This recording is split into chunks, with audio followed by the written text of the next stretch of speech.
guys, it's Amber. So today I'm going to be doing a review on a bunch of Essence products. So I hauled some in an Ulta haul not too long ago, and then I picked up a few other things because I just wanted to get kind of a good overview of the brand and see what I liked and what I didn't. And I've been using these for quite a few weeks, so I could give you guys a good idea of how they performed. So let's go ahead and get started. Alright, so the first thing I will talk about is the Essence All About Nudes eyeshadow palette. Mine's a little messy because I got home from Target where I purchased this and the bag that it was in got knocked off the counter and I was like, oh, there's eyeshadow in there. And unfortunately one of the shadows did crack, so I pressed it, but it looks a little messy, that's why. So this eyeshadow palette comes in 3 different shade ranges. There's the nudes, there's a one that has more like gray tones, and then there's one that is like bronze. So this one has the most neutrals and also has the most mattes. I paid about $5 and some change for this. I would say that, you know, they're decently pigmented for, you know, the price range. And, you know, it's nice to have some variety with a couple shimmer shades. Mostly just this one and this one are the ones that have the most shimmer in them. The thing that I don't like about this palette is I feel like there's a lot of the same. When I go into this palette, I feel like these 3 shades are kind of interchangeable. I mean, yeah, when you swatch them, is there a little bit of difference between them? Slightly, but not enough for me to really be like, oh, you're wearing the almond shade today and not the whatever shade. They don't have names, but you know what I'm saying. So I feel like there could have been something here that was a little bit different that could have made it pop a little bit more for me. But I think overall, for $5, it's not a bad deal. Now, I do think that this shimmering shade right here is really pretty. This is a great lid shade. Now, they are a little bit powdery, so you are going to kick up some dust.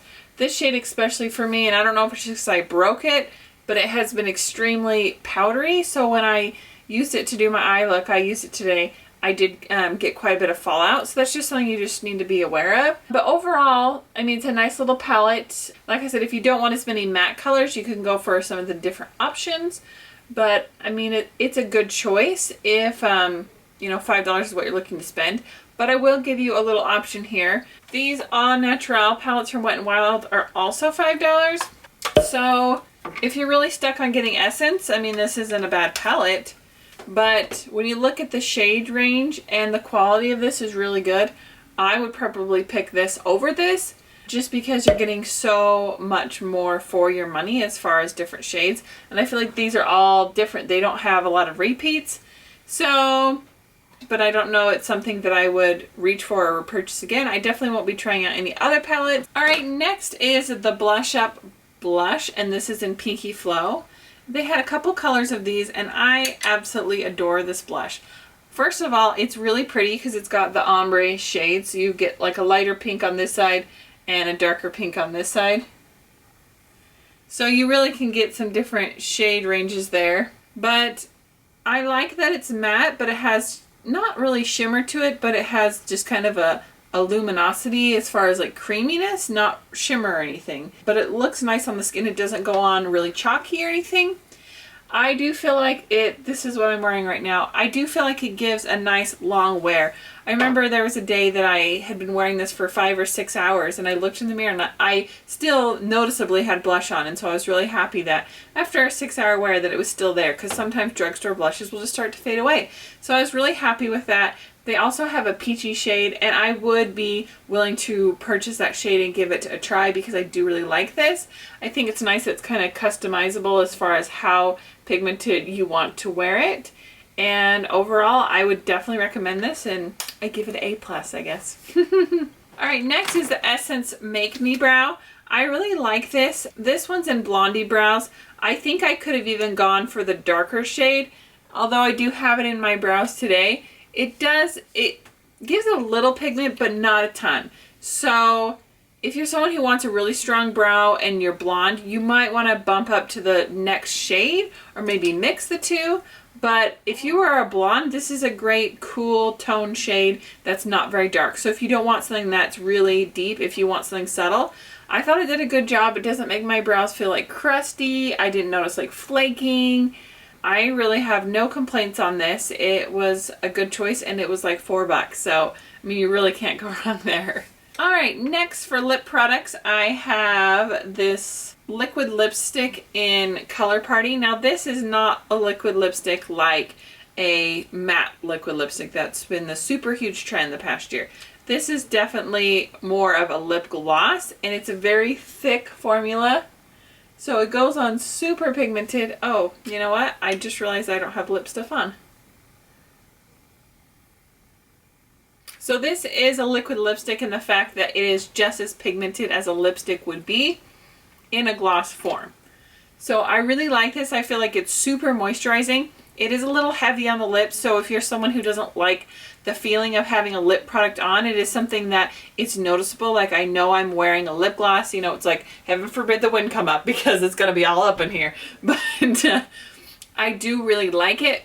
It's not sticky. I don't feel like it pulls at all. It's comfortable to wear. It's just that I know that I'm wearing it. It's not something that I'm like, oh, I didn't even know I had that on. It's like, I know I have it on, but it's comfortable. But I definitely would try out more colors of this because I feel like it's got a nice opaque color and it's easy to use because it's just one step. You can just swipe it on, easy on the go. Next is a lipstick. This is the Long Lasting lipstick and this is in the color Love Me. So I really like this lipstick. Again, this doesn't feel as heavy on the lips because it doesn't have that thickness like the liquid lipstick does, but it's very opaque, it's very pigmented, it's creamy, it doesn't settle into my fine lines and dry patches, it doesn't cling to them. It just has an overall very good workable formula, and I think for the price, again, this was not very expensive. I'd say under $5. I thought it was a great choice and I would try more color selections from this in the future, and I would recommend it because I think it's, yeah, it was a good lipstick and I liked the color. The color is a very me color. Next, I have this highlighter. This is the So Glow highlighter. This is a cream highlighter and it has a nice pinky undertone. I believe they have another shade of this that might be more yellow toned or white toned. But this is supposed to be a cream to powder, and this color is called Bright Up Your Life. And I have used this with my fingers, and I've also used it with a brush today. I used it with my brush and it was a little more subtle. If I go in with my fingers and tap it on that way, I can definitely pack a bigger punch. It does sit on the skin a little bit, so you do kind of have to melt it in with your fingers, but once you do, it blends really nicely. But you know, at that first impact, you don't want to just like put it on really heavy. You want to kind of melt it into the skin a little bit, and then it looks really nice. The other thing I like to use this for is the inner corners. So if you can kind of see right here, it gives that really nice liquid effect, kind of like the Cover FX drops do, that kind of intense liquid metal look.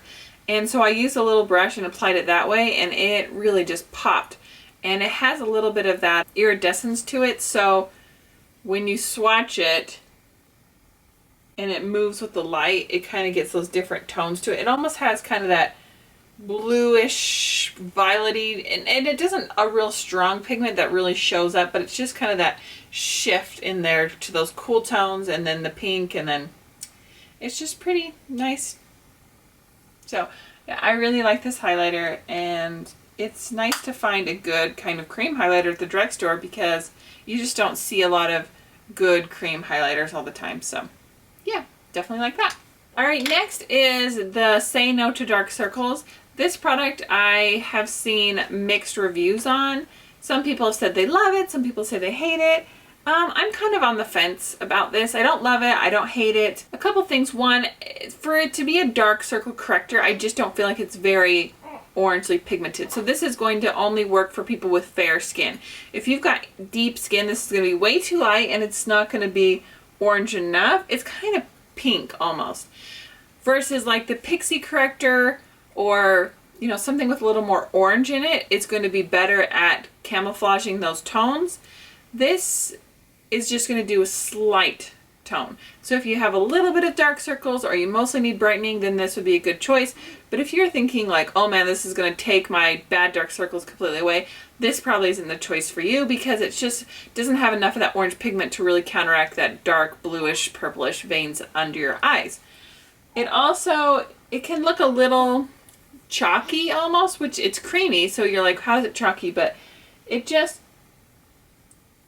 doesn't quite melt into the skin as good as you wish it would, but it's not horrible. So, I mean, I've got it under my eyes right now, and I think that it looks okay, but this is a product that could kind of cake up, and if you have dry under eyes or a lot of texture, it might emphasize that a little bit if that's a problem area for you. But overall, if you don't have that problem and you have lighter skin and you don't have super dark circles, then you might really like that. But depends on what you need kind of product. And so for me, I'll still use it. I don't have super dark circles, so it works okay for me. I just don't think it's something that's going to work for everyone. Hey guys, so I completely forgot to mention a product. So we're doing this on my phone really quick, inserting it in because I already took apart my camera to charge it and my memory card took all my lighting down. I'm like, not doing it again. Anyway, this is the Essence Gel Liner in the pencil form. And I think they've reformulated this so it's a lot better. This is a waterproof eyeliner pencil. I had this before and I didn't care for it, but like I said, I do think that they have improved the formula. This is a twist up pencil and it's a really nice black, and I haven't had any problems with it like transferring up on my hood. If you've got hooded eyes, you'll know, like, our worst nightmare. You go look in the mirror in the middle of the day and you've got liner here and you got liner here and you're like, really? That's not cute. So it works really well. I'll give you a little swatch here on my arm somewhere. Oh, that wasn't a good spot. So it's a really nice black. It's really pigmented and I definitely would recommend it. So this was definitely hitting my book. All right, and my last product is a mascara. This is the Essence Lash Princess. This is the False Lash Effect. I really like this mascara. My only downfall is that sometimes at the very end of the day, I will just get a teensy bit of smudging on my bottom lashes if I put it on the bottom. It's not so bad that I can't just kind of like check and kind of touch it up a little bit because I like how it looks on my lashes, and it's not something that happens immediately. Like, I've had this on for a little while now and it's not like something that instantly smudges, but it is something that does happen a little bit for me. Now, I do have hooded eyes. I do tend to have oily eyelids, so that can cause it to transfer a little more than for some people. But the look of my lashes and the effect that it gives, I really like. I feel like it's volumizing, it's lengthening, and it can get a little clumpy. Sometimes I have to work with it a little bit, but it's not like this crazy, oh my gosh, clumpy mess where you're just like, what is happening here? But overall, I really do like this. I wish that it didn't smudge at all, but it's such a fine amount that I kind of give it a little bit of a pass there. I've definitely had much, much worse. And it doesn't transfer on the top, which is nice. So it's just if I put it on the bottom lashes, just a little bit. So overall, I would say that Essence has been a great line. I think it's super affordable. My misses were very minimal, so I would definitely recommend it. If this is the first time you're visiting my channel, welcome, and I hope you'll subscribe and join me for more different kinds of videos. And if this isn't your first time, thank you so much for joining me. I really appreciate that you guys take this time out of your day to hang out with me. I love it. So I hope you guys have a wonderful day, and I'll see you guys next time. Bye! This e.l.f. shimmer palette, I think I can let go of. I kept it around for a while, but it's not something I ever reach for, so I'll get rid of that. These My Couture papers were one of those maybes last time because I think the idea of the product is nice. I think it's pretty, but I never...